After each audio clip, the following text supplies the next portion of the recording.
on Spotify, a lot of the growth comes from algorithmic playlists that they Yeah, push to definitely. listeners based on their habits and everything. But how do you trigger these is by getting traction first by yourself. Yeah. Through social media, through people that are following you at shows and listening to your music, and also through getting on playlists.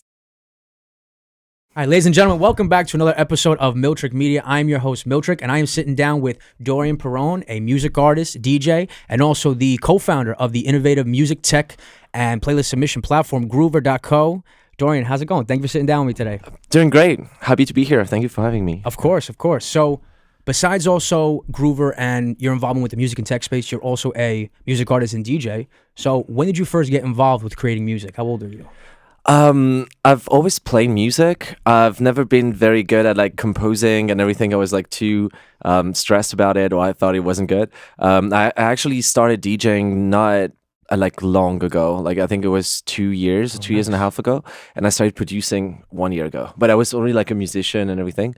Yeah. But it actually came later. Like Groover, and I was a music blogger first. I started with this, like being a blogger, and then no way. working on Groover. And Groover is still very much like my main activity and what I'm putting a lot of energy on. And DJing and producing is more like for fun, but I'm doing it seriously to get like, the emotions and gigs and everything. So Yeah, for sure. That's awesome. So you actually started as a music blogger. yes, When did that start? How did you get involved with that? I started, I think, first year of college, 2013. So, and I was buying CDs at the time, in like the indie, like in the indie record stores, and I loved what I was listening to, and I just decided to start like talking about it and do it with some friends, and I didn't realize there were like thousands of people doing the same. So, but it was fun. It was fun. It was a good experience, like starting a website and being consistent with it. I stick to like writing every day for a few months, and I loved it. And then it expanded in doing some acoustic sessions that we filmed at my place. We organized shows, and it got me to understand better like the industry and all the people that work around the artists. But at the time it was pretty much a hobby. It took me a lot of time, and I loved it, but it was like a passion and everything. Yeah, for sure. So when you got involved with the music blogging, when you were making your own site, own ecosystem, what tools were you using back then to get everything off the ground? For the blog? Yeah, for the blogging, that first website. Okay, so I started on WordPress. Classic, Classic. I started with the free version, like the one that you don't like put on your own server and everything. That's very limited. I remember doing like the migration to like an actual like server, and it took me like 2 days, and I did. It was crazy. I didn't sleep, but it was a lot of fun, like experiencing that. Pretty much like using WordPress. Very useful. At the time, Facebook was big. Like Instagram was not even like a... Wasn't the same. Like no, now. it was like people just sharing like pictures of their holidays, but it wasn't the like same. Family friend updates. Yes, and Facebook was pretty much like the platform we grew on. And it's interesting still because it's still, but it's not that much used, a platform where when you share content, it's meant for people to click on it and leave Facebook. On the contrary of Instagram. So it was the good platform to like share articles, and we got a lot of our traffic from there. So oh, it's awesome. So the music blog that you were talking about back then, so that started on Facebook. That was like the first platform that you guys were really like stressing and using a lot. Yeah, we were using Facebook a lot. We were using Twitter as well, like X now. But I still call it Twitter. Like I'm still used in my mind. It's just it's always the bird. Twitter. Exactly, it's the bird. It's a classic. I remember I made an account when I was like a little kid when it first came out, before I even knew what I was doing, and that's probably. I had to delete that, start over. Like, I remember when it first came out. And for me, it's always the blue bird. You know what I mean? No, and I liked it. At the time, I was like creating a lot of like different accounts. Every time I had an idea or something, it was a bit crazy. I think I started like a trend in France, which was like posting a track every Tuesday, and like a lot of people started doing it, like famous artists or anything. That's sick. So it was fun because there was the same for like a reading. On Friday, I think. And so I was like, oh yeah, let's do music on Tuesday. And I don't know, like at the time I was just testing things. Now I think I'm like a bit lost with like the new platforms. I mean, I understand and use a bit like TikTok and Snap and everything, but not the same way as it was at the time, where like I felt like I was exploring everything. Yeah. And it was Facebook and Twitter. Yeah. It makes me feel old now. No, I understand. That was the same with me. Like my first exposure, the first social media account I ever made was Facebook. I remember I lied about my age because like, remember you had to be 13 to make an account, but like my friends and I, we all like lied when we were like 11, 12. Like we lied about our B-Day just for a year to get on it. And like I was like one of my only friends that didn't have a MySpace. I feel like I missed out. Like I almost did a couple of times, but I never like followed through. But I feel like I was supposed to have a MySpace. I robbed myself. So my first official account was Facebook. Same. That was the first. And then Twitter. But Instagram, I feel like Instagram was like so popping among our friends. Like it was like, I'll always love Instagram because it was like, that was like our, of course, like we grew up on it. Like still we have stuff now, but you know what I mean? It's like, it's a different, it's just everything's evolving. You know what I mean? Yeah, I came to Instagram very late. I feel like I had an account and I was using it like sometimes for Groover, and I was also trying to like develop the company account. But my personal, I wasn't using it at all. And I started really using it and kind of become addicted like a lot of people. I think when I started DJing, because I was like, I need like to say that I'm DJing if I want to. You got to promote. Yeah, and it's very different because you're promoting yourself, so it's a bit cringe and everything. No, I understand. It's like it's a necessity, but especially because we're both artists, so it's like catch-22 sometimes. You know it has to be done, but also sometimes it feels cringe. Like I feel it's always easier to promote other artists. Like when I'm promoting 100%. others, if you're like working as like let's say a blogger or a label, if you're facilitating other posts, it feels so much more easier because it's not me. Yeah. You know what I mean? Yeah, totally. And I love doing it. I love pushing and helping artists that I love and like plugging them. And I can feel like the reaction from the person on the other side is different because they're like pushing somebody else. So there's kind of a trust thing around that. Like somebody recommending is like one of the most powerful things that can happen for 100%. anyone as an artist, but even for us, when I go back to like Groover and the platform itself, the best like acquisition channels for us, for artists, like to come and discover Groover. Those testimonials. Yeah, it's testimonials. It's also other platforms or other services talking about us. Yeah. Because like there's a trust element to it. So the partners we have, or a blog or a magazine or a post about Groover from like a third party is usually what brings the most high quality, like the highest quality users that trust the platform first. So they use it really from the start with like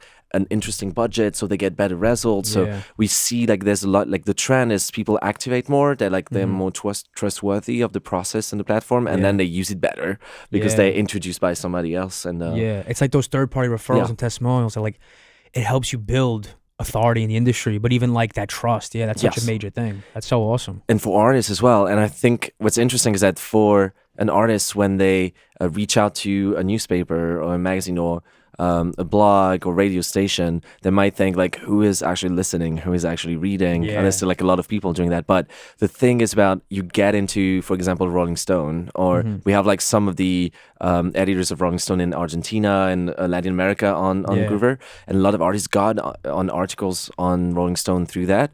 And when you get on these, you don't know how many people are reading it, but you gotta communicate about it. Like Rolling Stone is talking about my music, and this has a lot of power when you share this on social media, and people read that and they see like Rolling Stone is talking about their project, so they're like, oh, maybe I should have a listen. This kind of like social proof.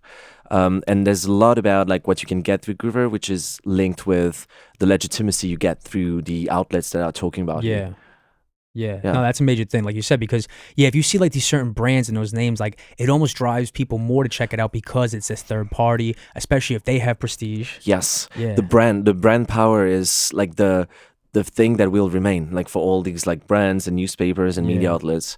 I was at a big meeting in Paris with like a lot of the press outlets, so like physical newspaper and magazine about music, and there was a whole conversation about this, and it all came down to this: is like, the brands are still powerful for artists. Like if you have like a cool brand, like if you have Spin magazine talking about you, it may help you get noticed by a booker or a festival. So you might get like a lot of opportunities from it. Like not maybe a lot of direct impact from the article itself, but from what it represents for other people. No, you're 100% right. Especially those legacy brands, they have so much presence in the industry. They're classic brands and names, and when that all intertwines, that could elevate your career so much further. and even for companies. That's amazing. Yeah. So we're talking about these relationships with these names and companies. So with Groover, how you guys are trusted by so many amazing names and brands like Amuse, Symphony, TuneCore, Spin. So how did you develop these relationships with those names and brands?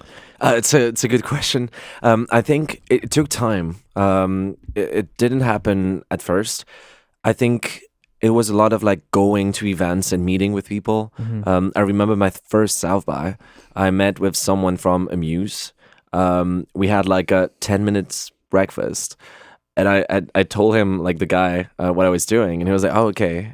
I could see he wasn't interested. And really? he saw we were like a small thing. Yeah. And the fun thing is, like, I remember him reaching back to us 1 year later, Oh, wow. and it all happened because we had that breakfast at South by. Oh, really? So and same with Ben's in Town, same with Lander. Like, all my first South by, I met with these people, and I was like, I couldn't see if they were interested in what we were doing, or if they thought it was serious, or if it was going to grow. Yeah. But the thing is, like, making these connections, and then when it started to get traction and interest, and then we had like one first big partnership, then all the other ones started to come flowing, because there was like a fear of missing out, because we were like having like these partnerships with other platforms, but also because we had met with everyone, so they knew us. They were like, okay, I met with Dorian, I met with Romain, my co-founder. I can reach out to the to them to see if something is possible.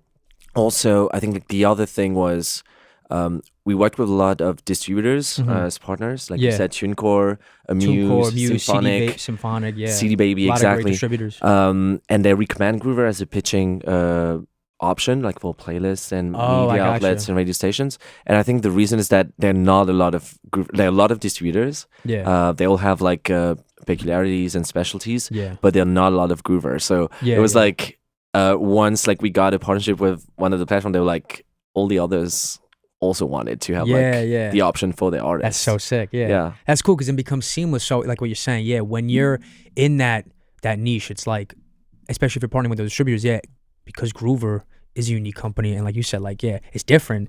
I was able to then like promote, and like just it becomes seamless with all these other artists. That's really cool. And the first big partnership was TuneCore, like, really. And I remember it was fun because TuneCore belongs to Believe, which is like a French company. Believe Music Group, right? Yes. Yeah. And we had talked with TuneCore in France several times. At first, like, they required like exclusivity for the partnership. I was like, we're not doing that. We'd never do that. So, but it was okay. Like, we started like a bit of like talking.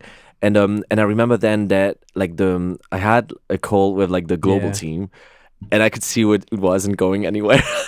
And then I think it was a year later, like a year and a half later, that they reached out, and I had like this whole like strategic meeting when they at the moment when they were shifting to a subscription model. Oh, when they changed, they did that shift. They did that shift recently. Yeah, they weren't. TuneCore wasn't always like that model. It was 2021 and 2022. And then they reached out, and like we were super like we made a whole like special plan for them. And it really made a difference. Like when they started talking about Groover, it brought a lot of new users to the platform. It expanded the community of artists also in the US and other countries. So that's amazing. So you were talking about with that partnership with TuneCore, what year did that come to fruition? Was it 2021, 22? 2021, I think. The TuneCore partnership. Yes, I'm 100% sure now. Like, it was March 2021, so it was 5 years ago. And I remember because we were at a moment where we were growing, but we were like, we needed like an uptick. And we were going to go on a new fundraising, but we were waiting for these signals that something was happening, so we were having a momentum to go and raise. And when this partnership started, I remember like we looked at the numbers and we saw this like peak just the day they sent the newsletter, and it was like, okay, interesting. Oh, that accelerant, that's amazing. Yes, it accelerated everything. And it was like the moment we went and we raised funds, and that was a time when we expanded the team beyond like being 10 people, and then we raised like a significant amount of money, so we grew the team, and then we kept on growing from there. So how did Groover land that partnership with TuneCore in 2021? How did that start? I think it started like earlier when we talked with the French team, and we had worked with a competitor in France, and we knew the team in France, and then so we had like regular connections and communications, and I think it was like they saw it growing. They saw like people were talking about it more and more.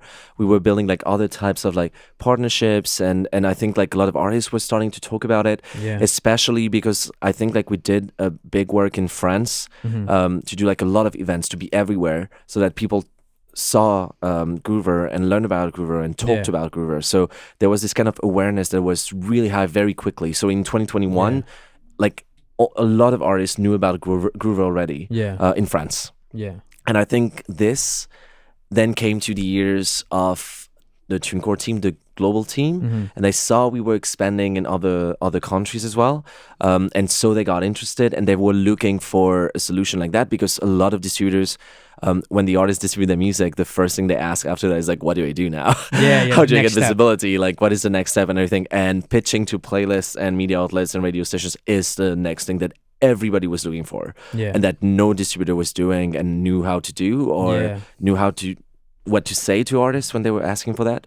So that's the reason why they reached out to us, and we were very like reactive and responsive, and we built something for them. That's important. That's amazing. Yes. Yeah. And that like you said, like what that next step is. I know a lot of artists are not exactly sure what to do next, and it is a lot to balance and juggle, but that is so crucial. That is a great thing to do next. That's imperative. Like, reaching out to outlets, trying to push the needle organically, having these relationships and partnerships with outlets, stations, and even like radio stations. That's still a great asset now. It's still important. It's like a hybrid. It's a mix. Yeah, I feel like it's so hard today to emerge as an artist and like definitely. to stand out. There are like so many tracks that are released every day. Yeah. When we started Groover in 2018, it was 20,000 tracks. Per day on Spotify. Now we at 140,000. That is insane. I remember even like 4 or 5 years ago, I remember the number was 60,000. Yes. It's insane how much it went volcanic, you know what I mean? And I don't think it's even counting all the fully AI generated tracks. Yeah, that adds a whole new dimension. Yeah, a whole new thing. So it's a lot. So to stand out super hard. So the only way is to do a lot of things and test a lot of things, try to be present in very different things. And this is the only way you can get a chance at something aggregating at some point. Because you got on radio station, you had a TikTok that worked, you're playing shows, you're doing some great content on social media, you're getting added to playlists on Spotify, and then there's a whole thing happening, and you can show strong signals of like having a community and having organic things happening, and to enhance that, media outlets, radio stations, playlists are important. They're not the only thing you need to do, 100%, but they're important. There's like all these green signals that like show the digital platforms, the algorithms, that shows that your career is making an impact. It's accelerating. I feel like that is so important now. You have to show like that, the proving ground, the acceleration on it digitally and in person, like, relationships. Totally. And you need the signals to nurture the algorithms as well. So on Spotify, a lot of the growth comes from algorithmic playlists that they push to listeners based on their habits and everything. But how do you trigger these is by getting traction first by yourself. Through social media, through people that are following you at shows and listening to your music. And also through getting on playlists that are relevant for you, that have audience, that will help you hit some like numbers and listens from like actual people that care about your music. And then the platform and Spotify is gonna like nurture from that their push onto algorithmic playlists. No, definitely. That is so important, especially the playlist submissions. And a lot of artists, I feel, they may overlook it because they may not know the step one. So I'd love to go back all the way to the beginning. So the beginning of the company in Groover, it was originally founded in 2018 with you, Romain, and Rafaël. Right? That's awesome. So you have offices, you're based in New York and Paris. So what led to the creation of Groover in 2018? We all attended entrepreneurship program in UC Berkeley, and we all had finished our studies. We were doing that as like really a way to say, okay, is there going to be a cool project we can find and start a company? And we met like the first week. I knew Romain before. We had worked together because we had done the same school. But Rafaël, we met him there. At UC Berkeley? At UC Berkeley. Oh, wow. During that program. And we had like classes for like an hour in the morning or something, just giving us like advice about like what not to do when you start a company. Kind of. It was actually like not a lot of like very intense and content, but it was very practical in the sense that it got us in the right mindset, which was when you have an idea, then talk to a lot of people, see if it's really like a big problem, and they're like willing to pay to solve it, and then test it as quickly as you can, as scrappily as you can. Launch, see if something's happening, and then you'll evolve from that. Which is what a lot of entrepreneurs don't do, and it's really like the only way to do it. Like it's try to find a real problem, at something that can solve it or solve it partly, and then try things very scrappily and very like to see if you put the resources, there's got to be something happening there, which is what we did. That's a great point. Like you said, like a service or problem that people will pay for. Yes, that's what we did. Like we already knew that we wanted to work with independent artists. Romain had released an EP and started a label with his dad. That's cool. I had my music blog, and I was receiving hundreds of emails from artists, so we knew there were issues.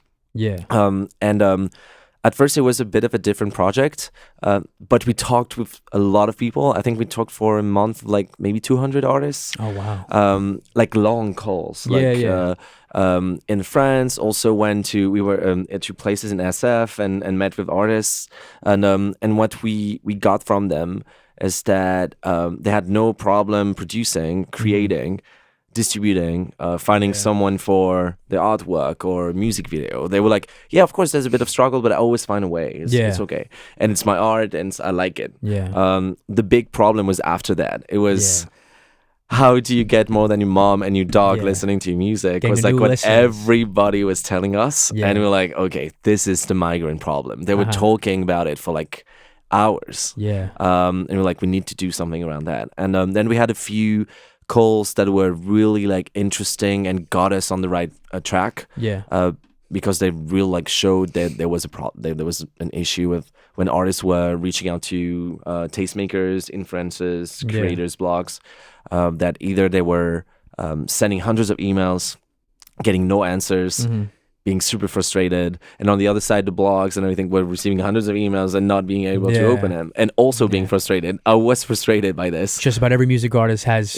gone through some process like that. Totally. And so either they were doing that or they were hiring a publicist. But the problem is like the publicists are also receiving a lot of requests, so they're refusing a lot of projects.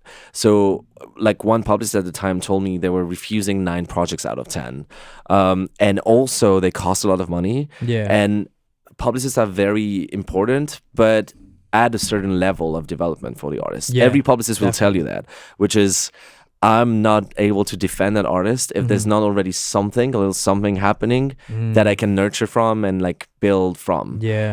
So if you're just starting out and releasing your first EP or your first single, you're not gonna like get a lot from a publicist, and I think you shouldn't focus too much on that.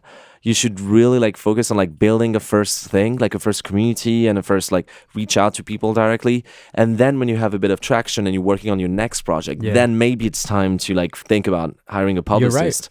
And maybe hiring the one, and make sure you hire one that loves your content, that's specialized on your music and understands what you're doing, because it's not about like having a publicist for having a publicist. Like if they're not passionate about what you're doing, they're not gonna be able to like find the right connections there. So but most publicists, they really defend only projects that they like anyway. So how can an artist find a publisher that is passionate about their work? How can they know if it's the right one? A publicist, if they're in that boat. I think they will know very easily, because it's how they listen to the project. What do they think about it? Do they have ideas of outlets to reach out to? Are they convincing in that? But the first and important thing, their network and their track record is important. But I would say, especially if you're starting out, if you're not like a big artist or anything, I would say the most important is how motivated they are. Like if they look like they really want to like go above and beyond for your project and really want to defend it, that might be the good bet.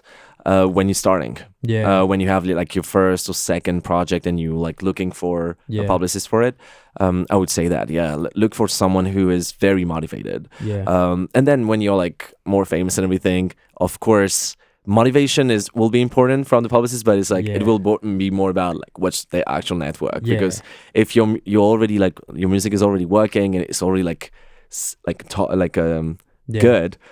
not good but like working on its own, like then you need life. someone who has the network That and bigger can reach picture. out to everyone and get the best placements for you. Well, you touched on great points when Groover was starting in the foundations of the company. So for other people in that space, if people or artists are trying to start a business in music, tech, or entrepreneurship, what advice would you have for them? I think like a bit what I said, which is don't think about the solution first or like what you want to build. Think about the problem and finding a problem you want to solve first.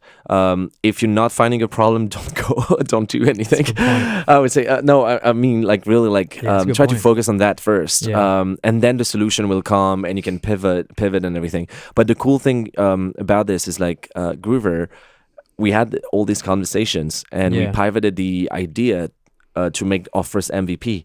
We never pivoted again. And it's rare. Like you see a lot of companies pivoting all the time. And it's usually because they haven't digged enough in the problem. And so like they haven't digged enough to see, is there like a lot of people that have this problem? Am I really solving it in an interesting and different way? So this would be the advice I give, is like spend time.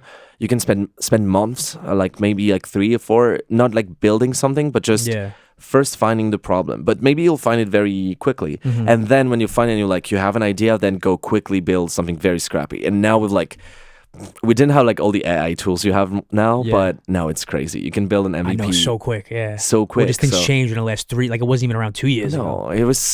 No, it's crazy. So you have even less excuses not to like try something with a very scrappy solution. No, you're right. So let's talk about the platform as well. I'd love to learn more. So with Groover, the setup of everything, let's talk about when an artist starts with the platform and the pay structure. How an artist could use it and utilize everything, and the pay structure.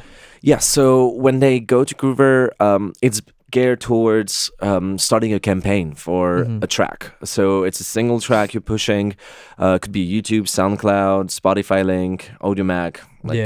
The idea is you focus on that track, then you select who you want to get in touch with in a list where right now we have close to 4,000 curators that are active right now. There are many more, but the population that you see are the ones that are active right now, because our goal is for them to answer and listen and give you feedback. It seems like the focus with Groover is always on high quality, which is great. It's on high quality, and it's on like people that can really bring something for your music, and also making sure they're going to listen and reply, which is the thing we focusing on the most. And the way it works is you pay small amounts of money per contact. So it's from $2 to $4, $6 for some of them. We also have some creators that cost 10 because they're more influential. But basically, like I would say, like 80 to 85% of the creators cost $2. And the other ones that cost a bit more.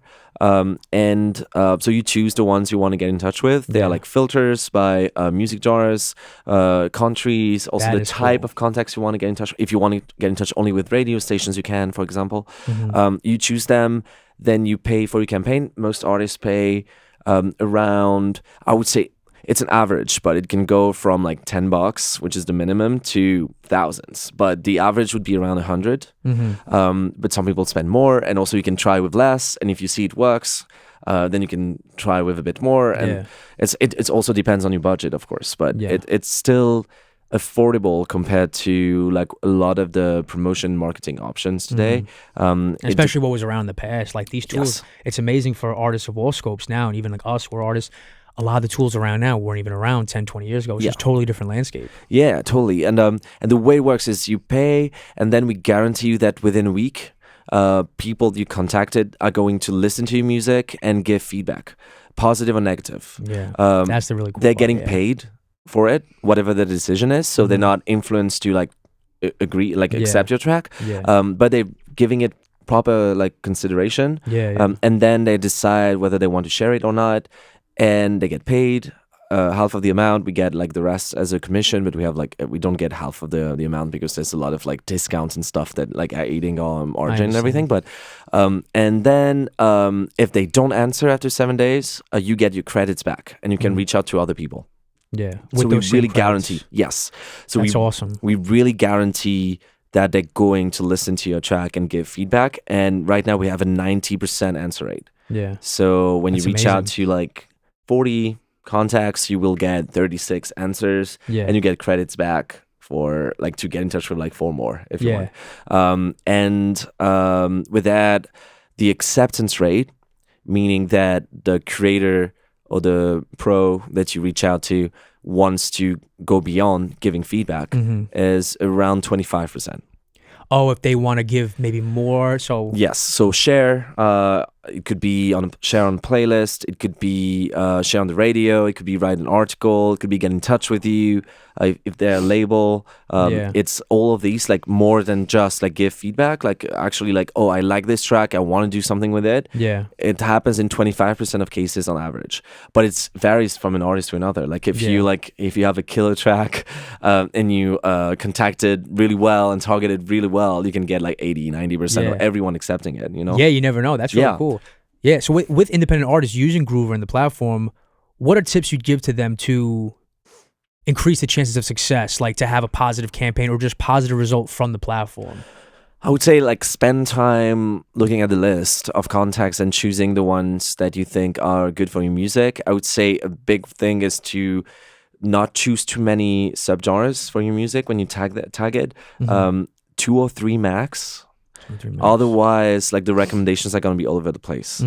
So it's good to, I know like artists don't want to be put in boxes, and it makes total sense. But when you're doing promotion, you need to think like, okay, what would an external person think my music is? Yeah, great point. It doesn't mean it's what you're doing exactly, but if it's a hybrid, like to select like the 2 subgenres that are the closest and could like hybrid this like new thing you're doing. It's and we're using recommendation system algorithms to recommend the best possible creators at the top for your music. Then I would say like write a short pitch. It's always useful. Fill in your profile, of course, like pictures, so like links, important. Bio, very important. But apart from that, it all comes to who you're choosing there. I would say also if you aiming for external independent Spotify playlists that are on the platform, you should wait until release day so you have the Spotify link. But you can really like start promoting on Groover even if you release a track a few weeks or a few months ago and you just discovered about Groover now. You can definitely send a campaign there. Like the playlisters don't care when the track was released. They just care about, is it good for them or is it good for the playlist? Oh, so even if an artist, so let's say they want to promote a new track, or an artist can also choose to promote a track that's 2 years old that's maybe getting some activity? Yes, definitely. Especially if it's getting some activity. 2 years is definitely okay if you think there's something new happening with the track. But I would say like even if you like released, that's an important thing about promotion is that it doesn't stop when you're releasing, and it 100%. Doesn't stop 1 month after that. Like the first month is super important, but if you don't have another release coming up, you should keep on promoting and keep on promoting. And it's new to whoever hasn't heard it, the music. Yes, exactly. Usually like that on social media when you're like making a post, only a fraction of the people that are following you are seeing the post. So for sure. if you keep on promoting it, if you keep on pushing it, you'll reach more of the people that are interested in your music. So. And even so, besides Groover, part of Groover, you have Groover Club, which is coaching and mentorship for artists, and you also have Groover Obsessions, which is the great live showcase. So let's talk more about Groover Club and Groover Obsessions. How did those 2 new parts of Groover start? Yeah, so it's fun because like Groover Club was really started by Romain and Groover Obsessions by me. We all collaborate all together on all of this, and we have like our specialties internally. So I also work with the Groover Club, and Romain also helps out, and the rest of the team as well. But the idea is Groover Obsessions started first. The idea was just we were detecting some really cool artists and projects on the platform that were still not supported by people like team members or managers. I understand. And they were really having like great music, a bit of traction, and it really needed like this kind of acceleration. So what we did is we started Groover as an artist accelerator. So the idea was helping artists grow past like what they did first, like through promotion, pushing them through events, curation, supporting them better, especially in promoting their music and their project, being super selective about it, creating a brand around it so we can push them. So Groove Obsessions became our curation brand, like our own curation brand. We have like 200 playlists, we organize events. You came to one. Yeah, the live events are really cool. Yeah, and it's great spotlight. Yeah, definitely, and we also like helping the artists with their like Groover campaigns. So it's really a lot about helping them out, and we have like we more like interested in their success, how it's gonna work for them there. So it's more like the tip of the iceberg of the top like 1% of artists that are really like having like some great results on Groover and we want to push forward even more. The Groover Club is more, it's different. It's more a coaching program, as you said. It's more for artists that are like overwhelmed with everything they need to do to like develop their career, and the idea is to bring them coaching sessions, bring them together as well, bring them opportunities to share their experience, learn. We do open mics. We try to like push artists to really understand how to like build their project and what they're actually doing through personal coaching sessions. So it's very it's a different, like it's addressing a different need. But it's super exciting because both come directly from what we saw on the platform and needs of artists, and it's really helping them with different things. And I think it's the goal for Groover now is it's always been and still empowering all artists to get their music heard and accelerate their career. It's like a mission statement. But from there we went with like the pitching platform and the promotion, and now we also help with coaching. We can help the ones that are really getting success getting even more success. We also build other services around promotion and marketing, like how to write your bio, your pitch. You can also run ad campaigns. So all of this we build it around to make it like a sound ecosystem of like an all-in-one platform for artists to promote their music and grow and find the right resources. Yeah, no, that's great, especially going into the artist acceleration and even like the coaching and mentorship. That could be great tools for an independent artist and even like assets to the career. Now that's great how like it bundles all together. And even like when you're talking about the building of Groover, how you mentioned briefly, but then going into, I know, 2024, then that led to like some great funding you got to. So how is that, like that new page in the trajectory of Groover, like how has that helped the company expand, improve, and... I mean, when we got money, it was good because we could invest on the team and like growing our capacity to grow. So the idea was to say we growing our services, we improving the core platform and solution. We're also building other services, other features around, and we're getting better and better at it in the past few years, which is really cool. Like a lot of new things coming up, so really cool. While like building like the best community of curators and keep on going with that and improving that part, and at the same time expanding internationally was a big thing. We've always had users from all around the world, but we really accelerated like the international growth at the time. That's awesome. And the US became our first market with 40% of our activity. France is only second. It's gonna be overpassed soon, I think, by like Germany and the UK because bigger markets. So it's interesting. Maybe France is gonna like stay ahead for a bit, but no, it's interesting to see how it grew. It also grows in Latin America and Europe. So basically, it was growing the services around our mission to help artists get their music heard, and at the same time growing internationally. No, that's amazing. Like it's really exciting to see where it goes, and it's going into emerging markets. So in terms of Groover Obsessions, which is the great live showcase, you do events around venues all around the city and of course other places. So what upcoming events are happening with Groover Obsessions? We have our first official showcase at South by on that's amazing. Congrats. At Las Perlas on like Thursday, March 12th. Super excited about that. It's 6 artists that we selected through 5 artists are Groover Obsessions artists, and 1 artist we selected through an open call on the platform. So we do a lot of these free open calls to have artists play at our events or events that we organize with other people. We also do showcases on festivals. So the idea is really to like create more opportunities for artists. So we have this coming up. Super excited. And we have regular events, and we usually do them in the Lower East Side in New York. Or in Paris as well. That's awesome. And I would say like we do either live showcases with, it could be indie music in general, like it could be rock, pop, folk, it could be hip hop or rap as well. And we also do some electronic club events sometimes, which are really fun. And the cool thing in Paris is like we found like a venue that does both. Like they start with live and then people stay for the club part. And that's really cool. So we try to like be on both this like this. That's awesome. Do you also have solo music projects coming out or stuff that's you're promoting? Solo music, you mean? New solo music or new live events that you're also performing at? Oh, me?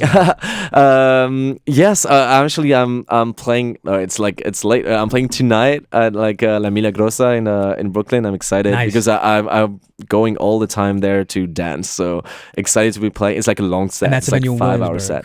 Yes. That's a venue in Williamsburg. Gotcha. Nice. 5-hour set. So that's cool. We'll see. I'll have the time to maybe too much time. We'll see. No, I got you. Also, as a DJ and solo artist, do you have music on the platforms? Yeah, so it's fun. Like I have one track that I released last April, and I used Groover for it. I paid with my money. I really wanted to have like the whole experience. That's awesome. And I actually was very like surprised, like positively surprised with the results. I made a big campaign, which is also something we realize is that when you make a big campaign on Groover, you really get the value from it. Because when you get in touch with like 100 curators, you get 100 answers. Maybe some of them won't be super cool, but you'll get a lot of insight and you'll get a lot of things happening. And 100 answers is a lot. Like 100 like answers from people who listening to and I learned a lot from it. I got some placements, which was great. Probably under average of the platform, but still impactful. And the cool thing is a lot of people gave me insight about what kind of music it was that I hadn't realized. They told me like it was giving them like midnight rides, like cyber wavy thing, and I was like, okay, interesting. So then I made another campaign focusing on these kind of playlists and this kind of like creators, and I got many more placements. I was like, interesting. So it's also about that. It's like learning what other people think about your music and getting feedback is like something not a lot of artists like, but the artists that like it and are ready for it, it can be super, super interesting to get it, like from Groover, like from third party. It could be a major impact to independent. Your career. In a positive way. No, that's amazing. That all sounds really exciting. Well, Dorian, thank you so much for coming on the show and talking more about these platforms. It was a pleasure to meet you, go to the showcase, but also learn more about it. I'm looking forward to implementing it more into my career. I know I've heard great things about it. Are there any other social media handles or even like stuff you want to plug to the audience, either through Groover or even like personal stuff? Yeah, definitely follow groover.en on Instagram, Groover Obsessions, if you're interested in the events. And you can follow my own account, Dorian Flagrant. I'm trying to be reactive and everything, so yeah, don't hesitate. If you're interested, like reach out. More than happy to. Definitely, that's awesome. Well, Dorian, thank you again so much for your time. I greatly appreciate it. And thank you guys so much for checking out another episode of Miltrick Media. Be sure to check out the platforms on all socials, Groover, Groover.co, and also there's like France, Groover.en. Is that correct? I think Groover.en is the handle on Instagram, but it's Groover.co. Yeah, the website. And then also the live showcase page, have their own page, Groover Obsessions. Yes. There are a lot of showcases coming up. And also make sure to follow Dorian. Dorian Flagrant is posting DJ sets, music, all that good stuff. So thank you guys again for checking out another episode. We appreciate it. Until next time. Thank you so much for checking out the video. If you haven't already, like the video, subscribe to the channel, and follow me on Instagram and Twitter at Miltrick_, and on TikTok at Miltrick. Thank you.